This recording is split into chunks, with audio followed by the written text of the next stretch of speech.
Hello hi good morning, welcome to my channel. ఈరోజు మనం పల్లి ఓలిగలు చేద్దామండి. అదే పల్లీలతో భక్షాలు.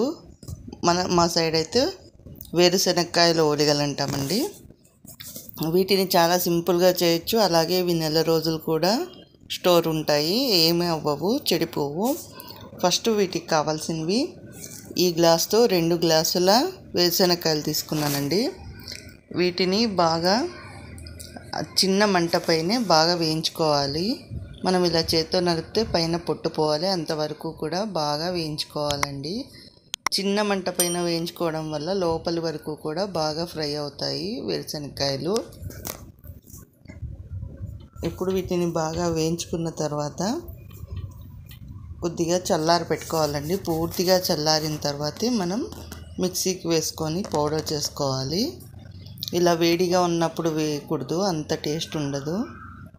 ఇప్పుడు పూర్తిగా వేగిపోయినాయి కదా, వీటిని ఒక ప్లేట్లోకి తీసేసుకొని చల్లగా పెట్టుకోవాలి. చల్లగా అయిన తర్వాత మిక్సీకి వేసుకోవాలి. అదే గ్లాస్తో నువ్వులు తీసుకున్నానండి, 1 గ్లాసు. మీరు తెల్ల నువ్వులైనా తీసుకోవచ్చు, నల్ల నువ్వులైనా తీసుకోవచ్చు, ఏదైనా తీసుకోవచ్చండి. 2 గ్లాసుల పల్లీలకి 1 గ్లాసు నువ్వులు తీసుకున్నాను. వీటిని కూడా దోరగా వేయించుకోవాలండి. ఇందులోకి 2 యాలకులు వేసుకుందాం. ఇలా యాలకులు వేసుకోవడం వల్ల మంచి టేస్ట్, అలాగే మంచి స్మెల్ కూడా ఉంటాయి ఓలిగలు. 2 మనకి ఎంత కావాలంటే అంత వేసుకోవచ్చండి. నేను 2 వేసాను. వీటిని కూడా సిమ్లో పెట్టుకొని చిన్న మంట పైనే దూరగా ఈ నువ్వులు చిటపటనేంత వరకు వేయించుకోవాలి. ఇవి చలికాలంలో తినడం వల్ల చాలా మంచిదండి హెల్త్కి ఓలిగలు. నువ్వులు మనకి మంచి కాల్షియం ఉంటుంది కాబట్టి చాలా మంచిది హెల్త్కి. అలాగే వేరుశనక్కాయలు తినడం వల్ల బ్లడ్ ఇంప్రూవ్మెంట్ అవుతుంది, ఐరన్ ఎక్కువ ఉంటుంది, చాలా మంచిదండి. ఈ చలికాలంలో ఇలా నువ్వులు, బెల్లము, వేరుశనక్కాయలు తినడం హెల్త్కి చాలా మంచిది. ఇప్పుడు ఒక మిక్సీ జార్లో కొన్ని వేరుశనక్కాయలు తీసుకున్నాను.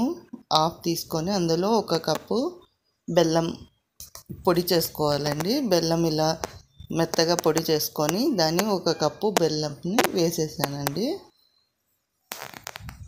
కొద్దిగా వేసుకుంటూ మనం మెత్తటి పిండిలాగా గ్రైండ్ చేసుకోవాలి. అవి కొంచెం మెత్తగా అయిన తర్వాత అందులోకి నువ్వులు కూడా వేసేసుకున్నాను. ఇలా నువ్వులు, పల్లీలు, బెల్లము అన్నీ మిక్సీకి అయిన తర్వాత మనం ఒకేసారి బెల్లము, పల్లీలు వేస్తే తొందరగా నలగవండి. అందుకే ఫస్ట్ శనక్కాయలని మనం గ్రైండ్ చేసుకున్న తర్వాత బెల్లం వేసుకుంటే చాలా తొందరగా మిక్సీ అవుతుంది. అందులోనే నువ్వులు కూడా వేసేసి అంతా ఒక గిన్నెలోకి తీసేసుకున్నామండి.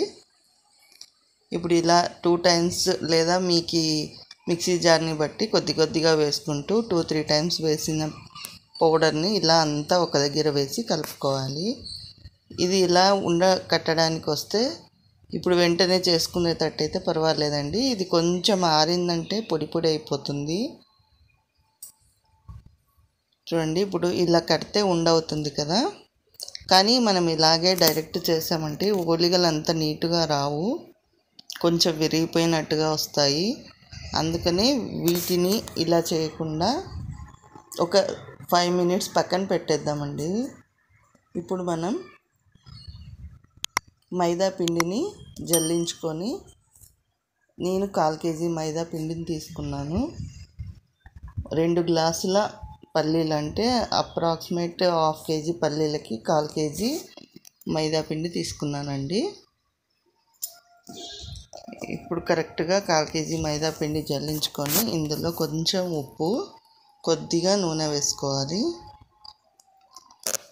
కొద్దిగా ఉప్పు వేసుకొని అలాగే కొంచెం నూనె వేసుకుంటే వేసుకోవచ్చు, లేకపోతే లేదండి, మన ఇష్టం. కొంచెం వాటర్ వేసుకుంటూ కలుపుకోవాలి. మరీ గట్టిగా చపాతీ పిండిలాగా కాకుండా కొంచెం స్మూత్గా కలుపుకోవాలండి. ఎందుకంటే మనం ఓలిగలు చేస్తే మామూలు మనం భక్షాలు చేసినప్పుడు కలుపుకునేదానికన్నా కొంచెం గట్టిగా ఉండాలి. పూర్తిగా అంత మెత్తగా ఉంటే ఇవి సరిగా రావు భక్షాలు. ఇప్పుడు పైన కొద్దిగా ఆయిల్ అప్లై చేసుకొని ఈ పిండిని మనం ఒక హాఫ్ అన్ అవర్ అయినా నానబెట్టుకోవాలండి. అప్పుడే మనకి ఓలిగలు అనేవి చాలా టేస్టీగా ఉంటాయి. చూడండి, ఇలా స్మూత్గా వచ్చేలాగా ఒక ప్లేట్ మూసేసి ఒక హాఫ్ అన్ అవర్ నానబెట్టుకుందాం. ఇప్పుడు కొద్దిగా వాటర్ హీట్ చేసుకోవాలి, ఒక హాఫ్ గ్లాసెస్ అన్ని వాటరు. ఇవి ఎందుకంటే మనం ఇందాక చూడండి అప్పుడు మిక్సీకి వేసినప్పుడు చాలా మెత్తగా ఉండింది కదా, ఇప్పుడు పొడి పొడిగా అయిపోయింది. పల్లి ఇవి మనం వేసిన వేరుశెనక్కాయలు నువ్వుల పౌడరు. సో దీంట్లో కొంచెం వాటర్ వేసుకొని కలిపేసుకోవాలండి. ఇందులో బెల్లం ఉండడం వల్ల మనకి తొందరగా మెత్తగా అయిపోతుంది. సో వాటర్ కొద్దిగా వేసుకొని కలుపుకోవాలి. మీకు మరీ పొడి పొడిగా అయిందంటే మాత్రమే కొంచెం వాటర్ వేసుకొని కలుపుకోండి. ఇప్పుడు మైదా పిండి బాగా ఒక హాఫ్ అన్ అవర్ నానిపోయింది. వీటిని ఇలా మెత్తగా చేత్తో పిసికేసుకోవాలండి. చిన్న చిన్న ఉండలు చేసుకొని మైదా పిండిని ఇలా కొద్ది కొద్దిగా చిన్న ఉండలు తీసుకోవాలి. ఇప్పుడు కింద మనం మైదా పిండి కింద వేసి కొంచెం ఒత్తుకోవడానికి కొద్దిగా పిండిది తీసుకున్నాను. మనం మైదా పిండి ఎంత తీసుకున్నామో అంతే మనం పల్లీల ఉండ కూడా తీసుకోవాలండి. అప్పుడే మనకి ఓలిగలు పర్ఫెక్ట్గా వస్తాయి. సేమ్ క్వాంటిటీలో తీసుకుంటే ఓలిగలు అనేవి చాలా బాగా వస్తాయి. మధ్యలో ఈ పల్లీల ఉండను స్టఫ్ చేసేసి చుట్టూ మైదా పిండితో మనం మామూలుగా ఓలిగలు చేసుకున్నట్టే చేసేసుకోవాలండి. వీటిని చపాతీ కర్రతో ఒత్తేసుకోవాలి, చిన్న చిన్న భక్షాల్లాగా.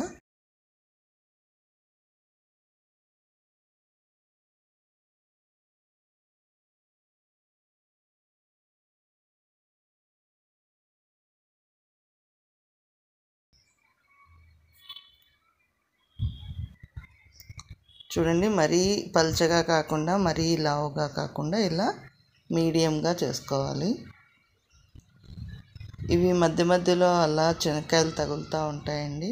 పల్లీలు పూర్తిగా మెత్తగా చేసుకుంటే టేస్ట్ అంత అనిపివు. ఇలా మధ్య మధ్యలో పల్లీలు తగిలేటట్టు చేసుకుంటే చాలా టేస్ట్ ఉంటాయి. మామూలు ఓలిగలకి వీటికి డిఫరెన్స్ ఏమంటే వీటికి నూనె కానీ నెయ్యి కానీ ఏమీ యూస్ చేయకుండానే చేస్తామండి. ఆల్రెడీ పల్లీల్లో ఉండే ఆయిల్ రిలీజ్ అవుతుంది కాబట్టి దీనికి ఏమీ వేయకుండా నూనె కానీ నెయ్యి కానీ ఏమీ యూస్ చేయకుండానే కాల్చేస్తాం. అందుకనే ఇవి ఒక నెల వరకు కూడా స్టోర్ ఉంటాయి. ఇలా అన్నీ కూడా ఒకదాని తర్వాత ఒకటి చేసేసుకొని కొంచెం చల్లగా అయిన తర్వాత ఒక బాక్స్లోకి తీసి పెట్టుకోవచ్చు. వేడిగా తీస్తే ఒకదానికొకటి అతుక్కొని ఇది అవుతాయండి. అందుకే కొంచెం చల్లగా అవ్వాలి. చల్లగా అయిన తర్వాత మాత్రమే బాక్స్లో తీసుకుంటే మనకి ఒక నెల రోజుల వరకు కూడా చెడిపోకుండా ఉంటాయి. చాలా బాగుంటాయి టేస్ట్ కూడా. మనం ఎక్కడికన్నా వెళ్ళాలనుకున్నా టూర్కి వెళ్ళినప్పుడు ఇలా చేసుకొని తీసుకెళ్తే మనకి చాలా రోజులు కూడా చెడిపోకుండా టేస్ట్ కూడా చాలా బాగుంటాయి. వీటికి నెయ్యి నూనె ఏం అవసరం లేదు కాబట్టి ఎక్కడికైనా తీసుకొని వెళ్ళొచ్చు. హెల్దీ ఫుడ్ కాబట్టి పిల్లలకి ఎన్ని ఇచ్చినా కూడా ప్రాబ్లం అయితే ఉండదండి. ఇందులో బెల్లం వేయడం వల్ల షుగర్ పేషెంట్స్ కూడా తినొచ్చు. సో మీకు ఈ పల్లి ఓలిగలు నచ్చినట్టయితే వెంటనే మన ఛానల్ని సబ్స్క్రైబ్ చేయండి. అలాగే వీడియో నచ్చినట్లయితే లైక్ చేయండి. ఇంకా మరెన్నో వీడియోస్ మన ఛానల్లో ఉన్నాయండి. ఒకసారి మీరు వాచ్ చేసి ఎలా ఉన్నాయో చెప్పండి. అలాగే మీ కామెంట్స్ని కూడా తెలియజేయండి. Thanks for watching.